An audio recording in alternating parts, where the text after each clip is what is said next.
Praise the lord. అందరికీ వందనాలు. దేవుని యొక్క నామానికి మహిమ ఘనత ప్రభావములే కలుగునుగాక.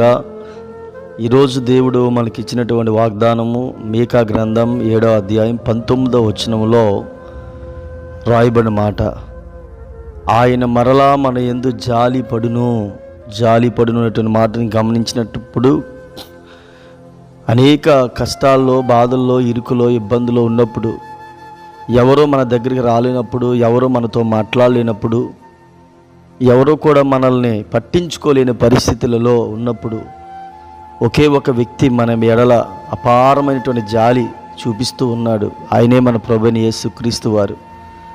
ఆయన జాలి వలన మనము గొప్ప ధైర్యం పొందుకోగలం.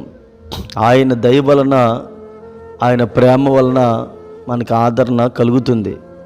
కొన్నిసార్లు ప్రభు దగ్గర నుంచి ప్రతికూల పరిస్థితులు కూడా దూరం అయిపోయినప్పుడు ఆయన అనేక పర్యాయములు మనల్ని రమ్మని పిలుస్తూ ఉన్నాడు. మనందరికీ తెలుసు, బైబిల్ గ్రంథంలో ఒక తండ్రికి 2 కుమారులు ఉన్నారు. అందులో చిన్నవాడు తన ఆస్తిని తీసుకుని దూరదేశం వెళ్ళిపోయి దుర్వ్యాపారం చేసి పాడు చేశాడు. అయితే తండ్రి మాత్రం కుమారి ఎలా ఆస్తి ఇచ్చేసినా, డబ్బు ఇచ్చేసినా ఒక రకమైన ఎక్స్పెక్టేషన్తో ఎదురు చూస్తూ ఉన్నాడు. ఈరోజు ఆయన వస్తాడు, రేపైనా వస్తాడని. రాను ఒకరోజు వచ్చాడు. రాగానే ప్రియులారా, ఆ తండ్రి ఆ కుమార్యళ్ళ అపారమైనటువంటి జాలిపడి కౌగిలించుకొని, ఎత్తుకొని, ఉంగరం తొడిగి, చెప్పులు తొడిగి ఒక గొప్ప విందే చేశాడు. నిజంగా ఆ కుమారుడు అనుకున్నాడు, నేను మరలా నా తండ్రి దగ్గరికి వెళ్తే నా తండ్రి నా మీద జాలి పడతాడో పడ్డో, నన్ను ప్రేమిస్తాడో ప్రేమించడో, నన్ను హత్తుకుంటాడో లేదో అంటున్నాడు.